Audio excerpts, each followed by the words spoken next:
right, thank you very much everybody for coming here today. We're here, of course, to meet TurtleMe, also known as Brandon. So everybody, round of applause for Brandon. So if you're based in this area, I think you all might recall there was a moment where Brandon was supposed to make his first convention appearance at a previous Emerald City Comic Con. Fortunately, that didn't go through, but we're very happy that Brandon's now here, to meet you all here in Seattle. So before we get started, I just wanted to talk a little bit of the beginning after the end. And if you're in this room, you probably know a lot about the beginning after the end. You probably know the story quite well. Yeah, yes. Maybe even more than Brandon. But one of the things that we want to do is celebrate how far the beginning after the end has come, because in the years that that Brandon's been working on the novel and that Brandon's been working on the comic, it's gotten quite far. So let's see. Sorry. So yes, to take a look at the digital webcomic stats, number one bestseller on Tapas, over 25 million webcomic views, over 400K subscribers, I think many of whom are in this room, 5 seasons with an upcoming season 6, and also this year, the beginning after the end will be translated in over 10 languages, both in print and digital. So quite a bit of accolades for the webcomics. A round of applause to Brandon, and a round of applause to all of you for supporting this series through the years. Additionally, I realize I didn't introduce myself, but I'm Mark from Yen Press, and the reason why I'm here, or moderating this panel, is because we at Yen Press are the ones who are in charge of publishing the Beginning After the End comic in print. And that too has had a lot of accolades in its short time, being in print, which right now is less than a year. And despite being out for less than a year, it has been one of the most successful works in the category. In fact, in its debut week, it was a BookScan Top 50 graphic novel. And in that week, its debut sales rivaled category champions such as Lore Olympus and Solo Leveling. That very week, the Beginning After the End, Volume 1 outsold Lore Olympus Volume 1 and Solo Leveling Volume 1. So quite an achievement. And also on Amazon.com, top fantasy graphic novel. So, quite a bit of success for those of you who pre-ordered the Beginning After the End or bought it that week. Thank you very much, because that's the reason why, this book has the accolades it does. So round of applause for the success there. Right, now without further ado, are you all ready? Are you ready to hear from Brandon? Yeah. All right, let's go ahead and get started. First with an introduction. So enough from me. Let's hear from the man himself. So Brandon, thank you very much for coming here. Will you please introduce yourself? Yeah, my name is Brandon. I am the author known as TurtleMe and the author of The Beginning After the End. And it's always kind of awkward sitting through, a Mark saying all these stats, because it feels like someone's like singing happy birthday to me and I just don't know what to do. Like, yay, thank you. But yeah, without further ado, first of all, glad you guys all could make it. I know it was a little bit last minute compared to Anime NYC, but I really wanted to, come out to a convention that's pretty close to home, like literally like 10 minutes from home. So, Seattle is my hometown. I've come here since it's been 6 years now, and I've really built a home here, and I'm glad I can share a moment with you all. So Brandon, Seattle's your home today, but this of course was one of many homes. Can you take us back? Tell us where you're from, and the path that from there to getting here today. Yeah, I was born in Korea, but I moved here to the States when I was 3 years old, so that's why I have such a wonderful accent, right? And I lived in SoCal for most of my life. Went to school up in the Bay Area, and shortly after I graduated, I moved up here, and it's been 6 years since then. So, been all over the West Coast only. So, going back to those early beginnings, what media were you exposed to? I imagine making a work such as The Beginning After the End. that you were into, you know, manga. We're here at an anime convention, so I imagine you were exposed to a lot of that. But can you take us through what were you into, you know, from a young age up until today? Yeah, I should say manga, right? No, I think like since middle school, I really loved reading. It started off as just Western fiction, a lot of fantasy, and it really involved me just being dropped off at a local Barnes and Noble and just reading. My parents thought that was okay because they thought that was studying, but I was just, you know, I really deep dove into a lot of fantasy worlds, a lot of fantasy works. You know, Aragon, like the Percy Jackson series, like the Cirque du Freak from Darren Shan. Those are the ones that got me really into the fantasy realm. But you know, once I started digging deeper, you know, I found manga really early on, and you know, I just couldn't get myself out. It really involved, you know, back then there weren't as many notable publishers that are, you know, traditionally and more like, I guess, legitly publishing mangas and like webtoons and like, you know, webcomics that back then. But you know, I was fortunate enough to be able to find some, and being able to find a lot of manga, it really inspired me to kind of craft my own story. Yeah. You know, I think it's very easy to look at the beginning after the end, and you know, the fact that it's on Tapas, on a platform like Tapas, it's very easy to compare to a lot of other Korean webcomics, which I think for a lot of us is something that we kind of came into contact with recently. Like, you know, manga's been pretty popular for decades, and I think comparatively speaking, Korean comics have become mainstream fairly recently. Would you say that you were exposed to Korean comics earlier than others, and if so, how has that influenced you as a fan and creator? Yeah, so, you know, because I was able to read and understand Korean, I was able to, you know, dive into manhwas a bit earlier on before they were kind of more mainstream in the States. You know, I read Soul Leveling back when it was a light novel. You know, back when it wasn't even translated yet, where it was like there was like machine translated like material and all over the internet. So you know, that just shows how old I am. But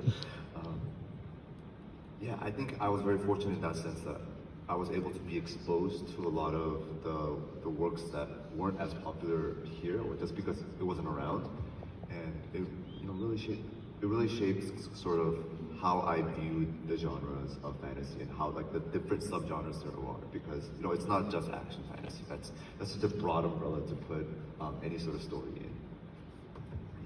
in.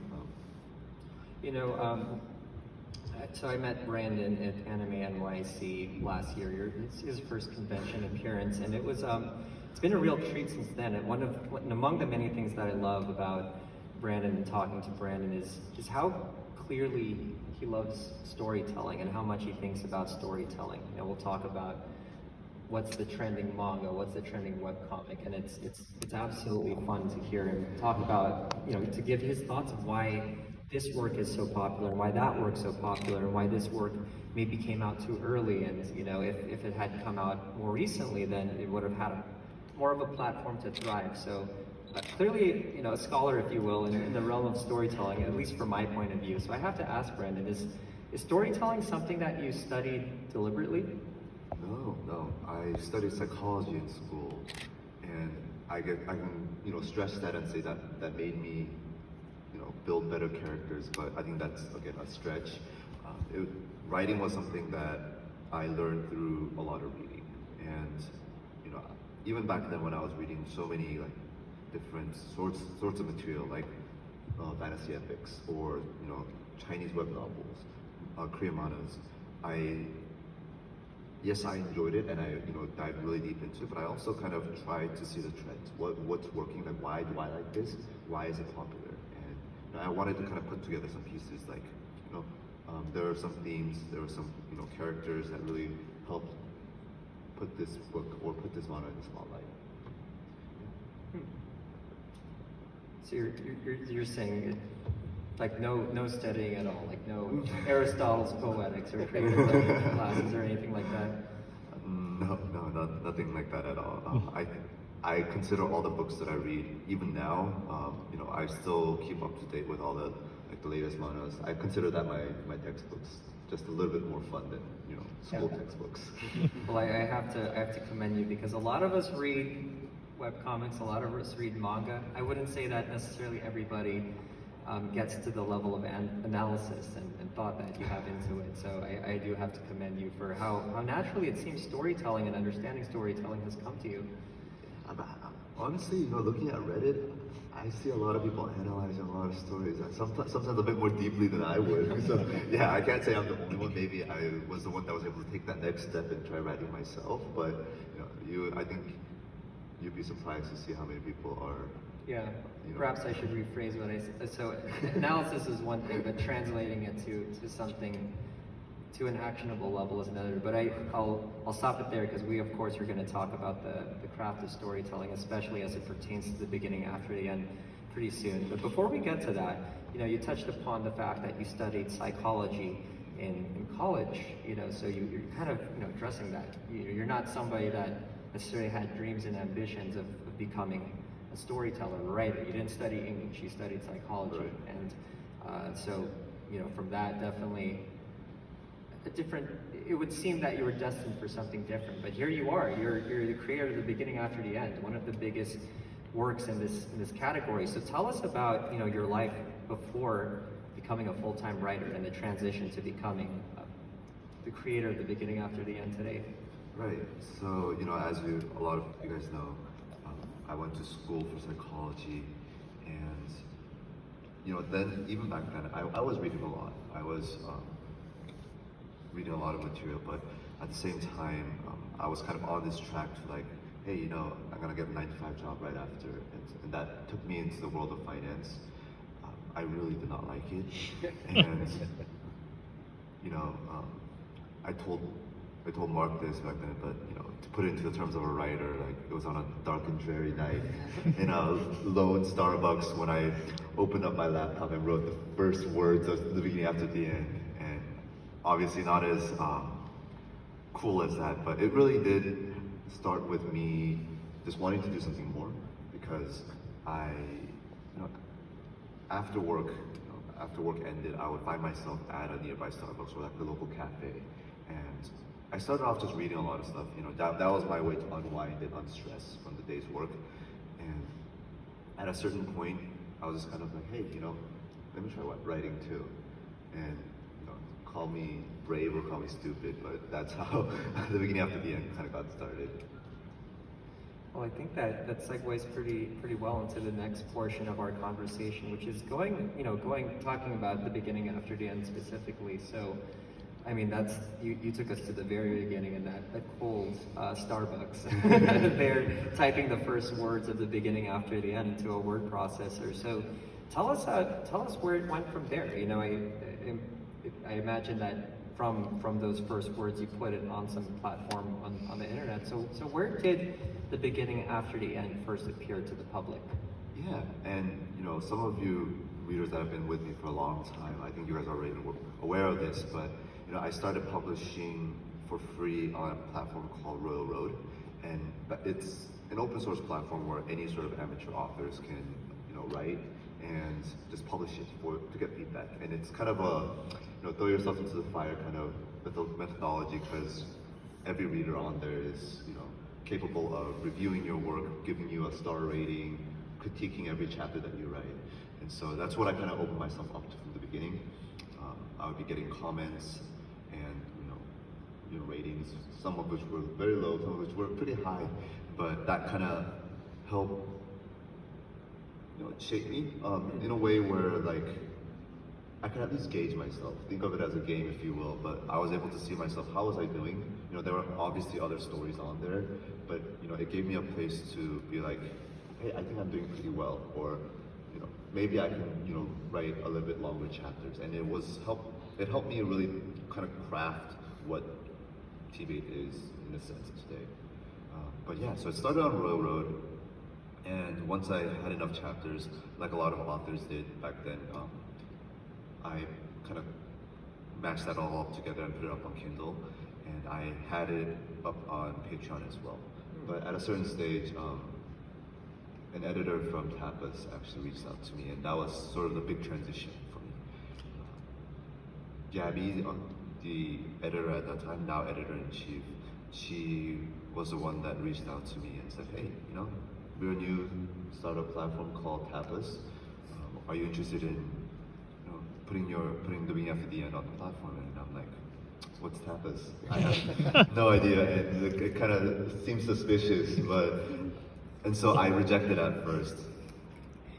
Unfortunately, Gabby kind of persevered and said, hey, we really have a lot of support, funding.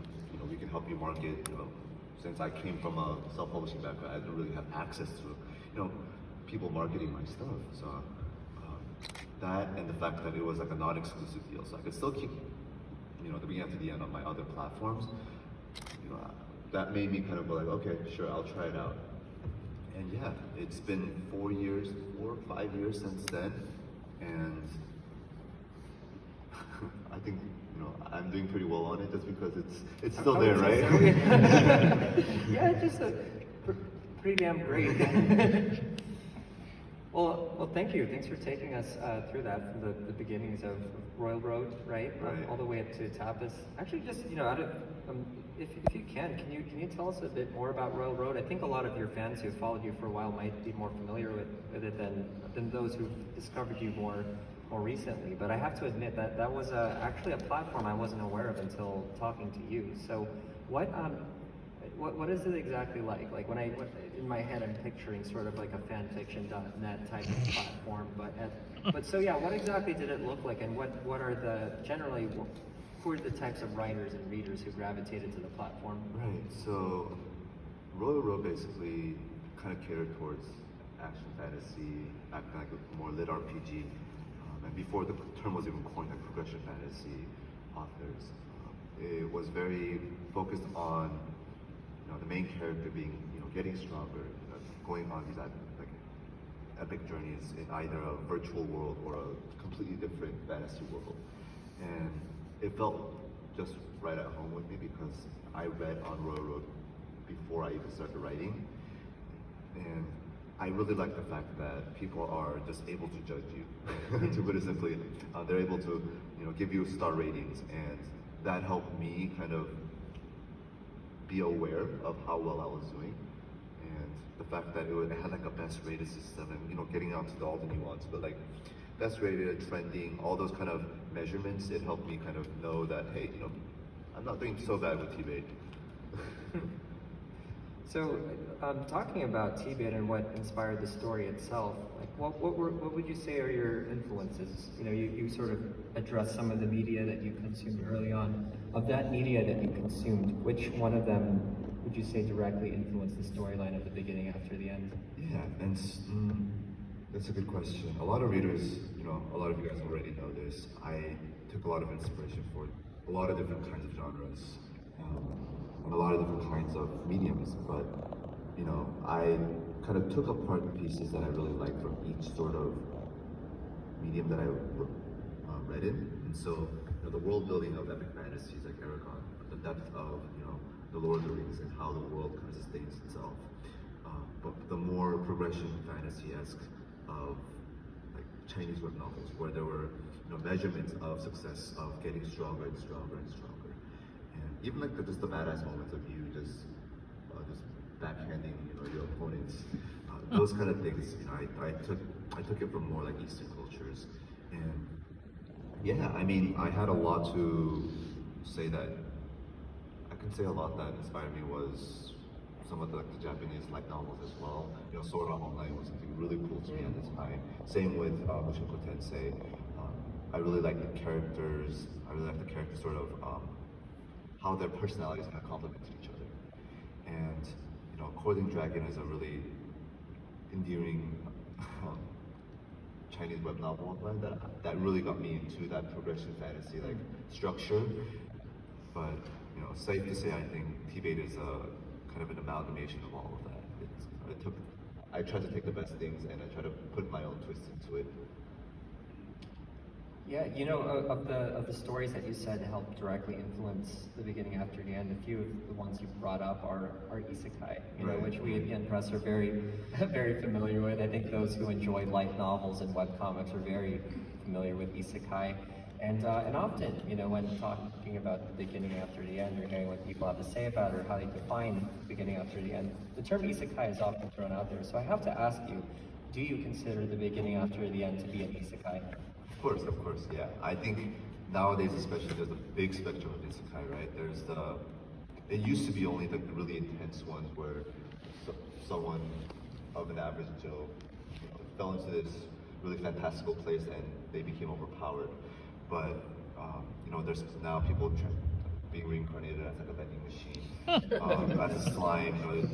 They really took it and yeah, it went did in some pretty wild directions. Yeah, it went in some pretty wild directions, safe to say. So there's definitely a spectrum now, but the beginning after the end definitely is an isekai, and I try to keep it serious with it. And when I started reading isekais back then, it was a lot more of the serious stuff. So that's what I really liked, and I try to keep it by that. But I definitely try to incorporate some humorous moments, but definitely not as out there as like a vending machine.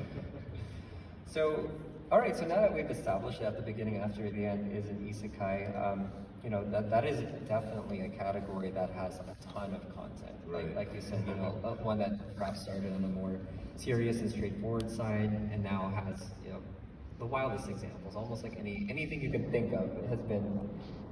There's an isekai of it, basically. So for a category that has so many works, what do you feel stands out about the beginning after the end?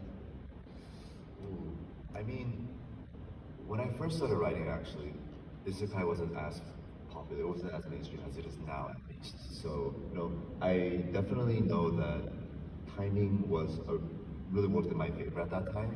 I think if TBATE were to come out now, it would be under so much more competition that I'm not sure if it would have gotten the attention that it did back then. But how I try to at least separate TBATE from other isekais is certain aspects that I didn't always love in like the more traditional isekais that I've read growing up. So, some of the things were like a more specific example would be when the main character told their parents that, hey, I'm actually an old man in a child's body, and all of a sudden they're like, oh no, it's okay, you're still my son, I'm okay with that, I still love you. And I was thinking to myself while I was reading, I'm like, no, that's not okay. I'd be weirded out. So that's kind of how I spun it in the beginning to the end. Allison Reynolds definitely did not behave in the way that a lot of parents in typical isekais, reacted. They didn't say, oh no, it's okay, I still love you. No, they said, that is weird. I'm not okay with that. Like a real human Like a reaction. real human Yeah. reaction. And it's funny because there was such a disparity when that scene came out, especially in the comic too. It's like a lot of readers really liked that, like, oh, this is actually realistic. But a lot of readers were also like, why did Arthur even tell them that in the first place? And so there was a big like two groups of people, but I like seeing all those reactions. Yeah, and I do agree with your thoughts on what does separate the beginning after the end in the isekai category. I think one of the criticisms, at least a personal criticism I have of a lot of isekai is there's a lot that can be done with the concept of somebody being reincarnated into another world, but there are some where they kind of scrap that pretty quickly. Yeah. It's just right into the fantasy right away, and it's like, why didn't you just start in this fantasy world, But one of the great things that pretty quickly into the beginning after the end is it's clear that you wanted to make the fact that your character was a king in a past life that becomes relevant to the story, and I think it's a really neat thing that you incorporated pretty quickly. So probably in the same way that you put a lot of thought into stories. Did you sort of have that? Well, first of all, do you have the same criticisms of some isekai, and if so, did that influence the way you wanted to incorporate isekai into the beginning after the end? I would say I did have some criticism, but at the same time, I definitely understood why they did that. I think one of the biggest charms of isekai is the fact that you can get an average Joe that you can relate to, an average person in the real world that you can relate to, and throw them into this fantasy world and have them adventure. And you can, through their lens, the readers are able to indulge in that adventure as well. So I definitely am aware of the benefits of why the author decided to make it into an isekai instead of just like, hey, here's a fantasy world. But how I try to, bring about living after the end is having Arthur's character in his past life more relevant to the story now. On the surface level, yes, Arthur was a king in the past life, but at the same time, and that gave him a lot of benefits, definitely. That made him overpowered, especially in the beginning. But at the same time, there was a lot of things he was lacking. Whether it was emotionally, psychologically, there were things that he wasn't as strong at, and he learned in this new life. So I always try to keep it a balance of that, where yes, definitely he's this badass character, but at the same time, there's parts of him where you can relate to. So, about the concept of self-insert being an appeal of isekai, do you feel that a lot of fans of isekai are conscious of that, or is isekai a category where this reincarnation step is set up for people to sort of subconsciously self-insert themselves into the protagonists and into these worlds? I think it's pretty obvious by now, right? I think they all know. They've seen enough isekais that they know, yeah, this is some of them it's pretty self-insert. But I consider isekai a very good vehicle for storytelling. It gives elements and it brings in themes that just regular fantasies can't. And so, having a regular character from a real world that basically shares the same sort of experiences that we do, and putting them in this unique situation, we as the readers can also go like, oh, I would have acted this way. No, I wouldn't have done this. I would have done this differently. But we can't get that with a lot of the fantasy. That's the more traditional fantasy stories. Got you. All right. Well, thank you for sharing your thoughts on that. In addition to the beginning, after the end being an isekai, another phrase that you've used a lot actually in this panel is progression fantasy, and that's a term that I have to admit I wasn't that familiar with prior to meeting you, talking about the beginning after the end. So for those who may also be unfamiliar with the term progression fantasy, can you let us know a little bit about what that means? What is the category of progression fantasy? Yeah. How do I put this simply? I mean, progression fantasy is a subgenre where, in essence, the main character and the characters surrounding them, they're always getting stronger. That strength growth is tangible. Whether it's through actual core levels or numerical levels, or even just comparing themselves to other people. The strength of the characters are always defined and limited in a certain sense. And everyone, all the readers kind of get that little dopamine hit every time the main character gets a little bit stronger, right? Every time they learn a new skill, every time they get a stronger item, you get that hit of dopamine, like, yes, he's growing stronger, I'm growing stronger. But that's kind of what really popularized progression fantasy, because you always have growth. And yes, overall in the plot line, there's going to be progression always in any sort of good story, but you rarely see the character's physical and martial strength actually having a tangible growth that you can compare and you can hierarchically order with other people. So yeah, I think that was the charm, and it was at least a charm for me growing up. Got you. So in a way, like you alluded to, a lot of these stories follow the act structure, follow hero's journey. There is progression built into a lot of stories. So are you saying that this one makes it a lot more tangible through numbers? Is that sort of a way to define progression fantasy? Not just numbers, because numbers is more of a lit RPG thing, and I'm getting kind of geeky here by separating them, but lit RPG handles a lot more of the numerical structure, the stat points, all the little the hard data. But progression fantasy, they tend to be a little bit more loose. In essence, progression means you progress, you can see growth, but that growth is, I guess, it's measured differently per story. There is no numerical value that you can put and compared to other books. But in its own world, you can always kind of gauge how strong the main character is in relative to other people, at all times, and that's the kind of marker for that. It's One Piece, you can say loosely, kind of delves into this because they have the bounty system. With the bounty system, you know how strong or you know how wanted, you know, some of the characters are, and that is a good indicator for how how strong this guy is. And so we took elements like that, and that is kind of what made Provision Fantasy really popular. Got you. Okay. Well, thank you. Thank you very much for that explanation. So, through the media you were exposed to, through hacking out and in your Royal Road early on, you put together a really awesome novel series in the beginning after the end. And I think many people continue to follow it that way, especially for those of you who are subscribed to the Patreon.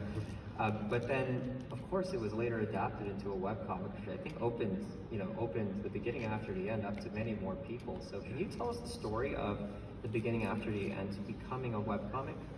Yeah, I mean, I mentioned earlier that Gabby was the one that reached out to me from campus and said, do you want to publish with us? And after a year or two about a little bit more than a year of publishing the novel on campus, Gabby came back to me again and said, hey, it's doing really well. What do you think about making it into a webcomic? And that news kind of, it was conflicting because growing up reading webcomics, reading The Power of God, God of High School, I knew the format. I read a lot of the format, but there was no other case like that in English in the States. There was never a novel to comic adaptation back then. So I wanted to. Yes, I was excited for it, but I was also very concerned and very, very worried that how am I going to do this, right? Because I'm barely an author now. How am I going to be a script writer on top of that too? Because I'm still writing the scripts, adapting my own novel into the comic format by writing the script. So I learned a lot by myself back then, but starting off, it was all just like I didn't even know how to write a script, so I had to look up, I had to Google how to write the script format, and being able to translate that from graphic novel or manga format and turning it into webcomic where there's terms like the gutter, that's not really apparent in mangas, right? So webcomics has its own sort of terms that I needed to learn, I needed to get better at utilizing, because there's no textbook out there that teaches you that, at least not now. You have to write it, right? So of course, with a webcomic, a figure who's become also really tied to the beginning after the end is of course your artist Fuyuki23, who by the way is going to have his first convention appearance pretty soon too, right? I think in Brazil there's a convention, Anime Friends, and if I'm not mistaken, is that Fuyuki23's first appearance? Yeah, that would be. Okay, no, that's. He's taking the baton. Yeah. He can do more of this now. He's like, hey, Brandon went to a convention. I gotta go to a convention too. But no, I think that's awesome. So like shortly after, this is our second convention, having the chance to meet you. Some people who travel to both conventions to meet you. So yeah, here's hoping that we all get the opportunity to meet Fuyuki23 as well one day. But actually, yeah, about Fuyuki23, can you tell us about how, about getting connected with Fuyuki23 and choosing him as your artist for the beginning after the end? Right. So once it was confirmed that I would be adapting my novel into a comic, I worked with Campus to find the right talent to handle the art side. That involved, me writing a sample script that kind of had the emotional, had the action, the magic side all kind of shown in it so that I can best assess who the best artists are. And so once I had that script ready, Campus kind of started spreading it out, see what sort of artists were interested. Fuyuki23 was one of them at that time. But I think there was a bit of a miscommunication because when he first sent in his portfolio, the art style was very cartoony. And so looking at that, I was like, oh, I really like his sequencing, like the action panels look great, but I think his art style doesn't really fit the vision of TBATE. So I actually rejected him at first. But Gabby told me, he's like, oh wait, you know, let's have him at least try the sort of style that you want. And it turns out that the style that I was actually looking for was Fuyuki 23's original style, and he had to sort of, he thought that I wanted something more cartoony, which is why he, you know, kind of changed up his style at that point. But after I saw his second portfolio, I was, I really wanted him, and I was able to work with him. But I'm really grateful for the Tapas team to, like, you know, kind of convincing me that, hey, I really like him. Let's try keeping him. Let's try working with him. So, yeah, still grateful for that, and because of that, I'm still able to work with a great artist like Fuyuki, who I feel like after every season, he's been getting better and better. That's awesome. So Gabby just knew that this She was knew. this guy's the one. So, you know, give us a, you know, take us through what a week looks like for you nowadays. You know, at this now you're working on the beginning after the end novel and the comic on a full-time basis. So what exactly does that look like? What does a week for Brandon look like? Yeah, I mean, it's not that cool or anything. It's not that spectacular or anything. But if I were to say, I think my team knows that my mornings are mostly dedicated towards writing. Usually, like, they try not to message me in the mornings because they know that that's when I sort of have to focus and focus on writing. So a lot of the novel writing and even the script writing, that it happens in the mornings where I try to get, you know, pump out as much creative juice as possible. And once lunch rolls in and I'm kind of in a food coma after eating, that's when I start taking my meetings. That's when I start, you know, talking with everyone. But yeah, that's kind of how it's become, and it's surprising because, you know, a lot of people think that authors and artists, you get these like creative spurts, and, you know, I'm gonna be like just locking myself in my room for a day and just writing all day. But yeah, I did that at first, but that's definitely not scalable. As TBATE got longer, as I, you know, wrote more, I realized that, you know, I needed a routine. I needed to be able to have a set schedule so that A, my life isn't impacted too much, but also I can, you know, make a promise to my readers and, you know, give them a chapter a week like I promised, and, you know, kind of continue to progress in that manner. It's like it's work. It's pretty much Yeah, a day it job, is right? work. Yeah. Yeah, thank you. I just realized. Well, so I guess sort of along the same lines, how would you say the process has changed through the years? You know, from when you first started working with Tapas to today. Right. So I definitely didn't, you know, even when the comic first started, it only really was me working with Fuyuki directly. So it was just me and him. I would give him the script, he would bring me back updates with the comic, and that's largely how it worked. So it was a lot of like just reaction based, and I would be getting like messages like 10, 11 p.m. because, you know, he's in a different time zone. But, you know, as his team grew, you know, he's got more assistants. He was able to, you know, make his team, and as my team grew, we quickly realized that that's not healthy, and so we have a much more rigid system now, where we have a spreadsheet, we have trackers. You know, it's just a full-on like machine, right? And in terms of that, you know, the process of that, you know, it's really helped create a very streamlined, you know, way of creating comics.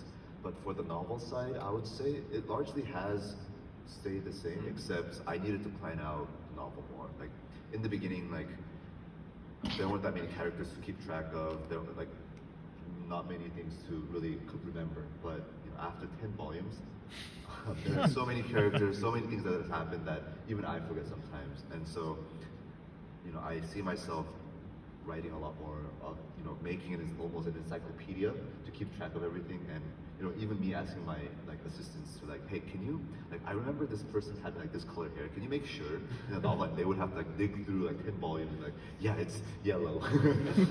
So things like that, things that I didn't have to worry about when I was first writing off.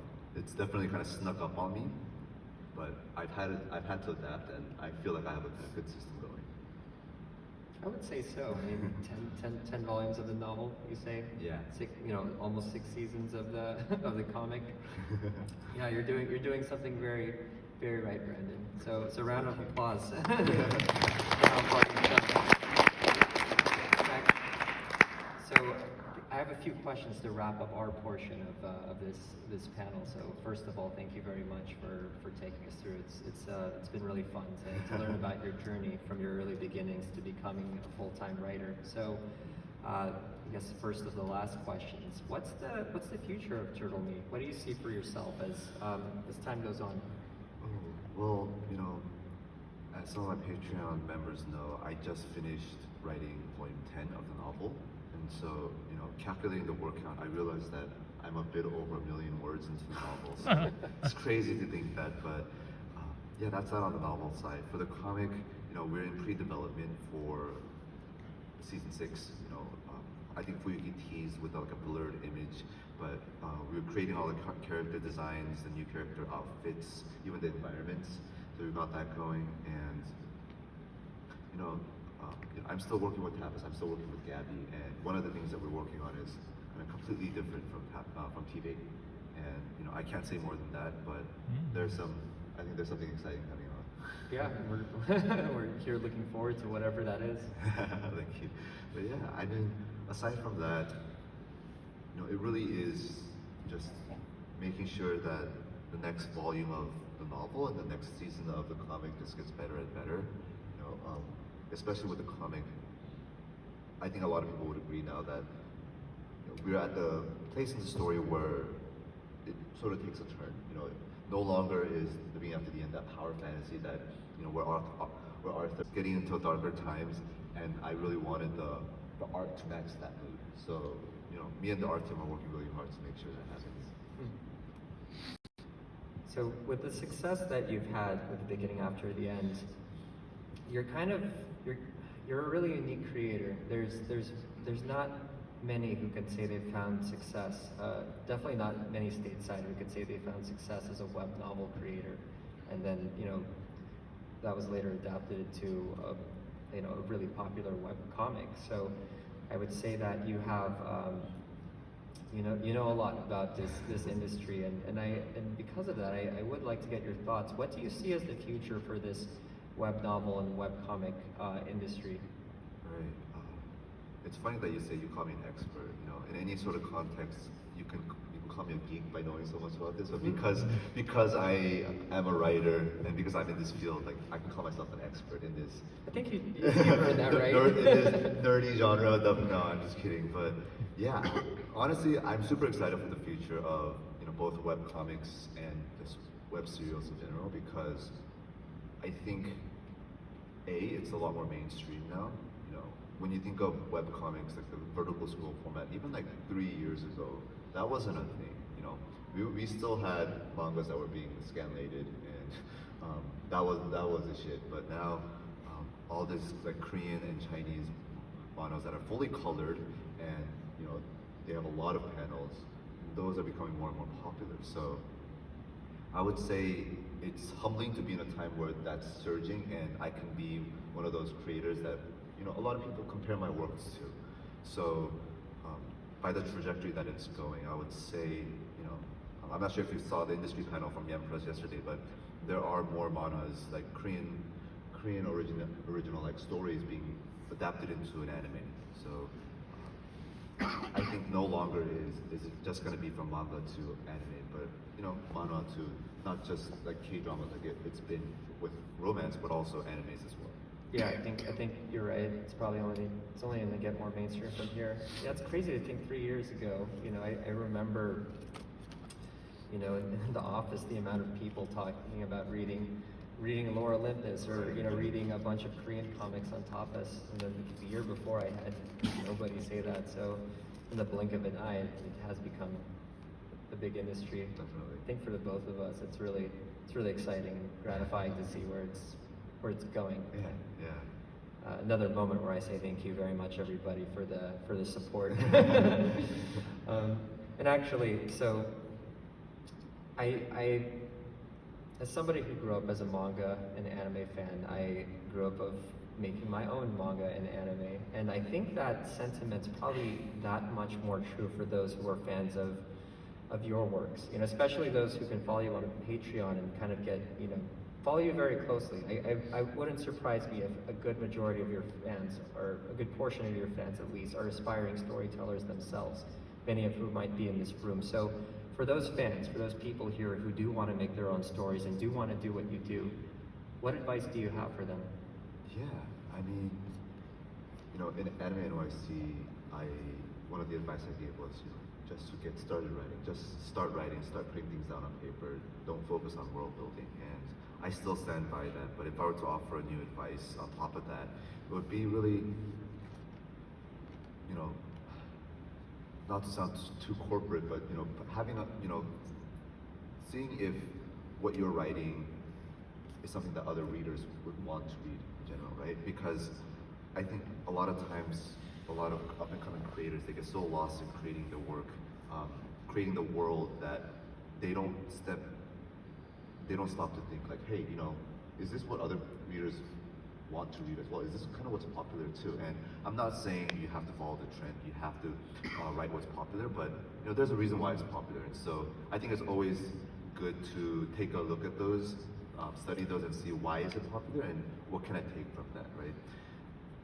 Well, you know, reincarnation, it was a genre that I really loved, but it was also popular at that time, and I realized that. And I took a step deeper and, you know, try to think, why did people like it so much? And through that, you know, I came up with the premise of a king, you know, being reincarnated as, you know, a baby, and really going through the hardships of, you know, being a baby again and not having motor functions that he did as a king. So, you know, I think what I'm trying to say is, yes, be creative, be aspiring world builders, but also, you know, kind of put on your business hat as well and be like, hey, you know, if I really do want to succeed as an author, especially if you're self-publishing, you know, you kind of need to wear that hat and be like, is this what people would want to read? And if not, like, how can I tweak it in a little bit of a way where more people would be interested in it? No, I think that is great advice. I think typically when I hear people talk about writing, you know, there is the encouragement of self-expression, and I do think that's a good thing. Yeah, but no, definitely. but you know, but yeah, like you said, in order to be enjoyed by others, I think there is something to be said about keeping in mind your audience. Right, and because, you know, if the world that you're building, if the story that you're creating is truly like for yourself only, you wouldn't think about politicians. You would think about, you know, writing it in your diary or writing it to yourself. But if you do want other people to read your story and, you know, see if it's something that they love as well, you gotta kind of step into their shoes as well, at least a little bit, while still, you know, being creative, being true to yourself too. So last question, do you have a message for your fans? Ooh, I mean, it's good seeing you all. I'm sorry that I wasn't able to make it last year to ECCC, and I'm not sure how many of those people are here today, but it's really good to just, you know, have a convention, have a small, close-knit panel here in Seattle. Just, you know, Anime NYC was super hectic, and, you know, definitely a lot of people, and I couldn't have as much time to say hello to everyone, but I'm glad that, you know, you guys are all here and you guys were able to stop by. So thank you so much.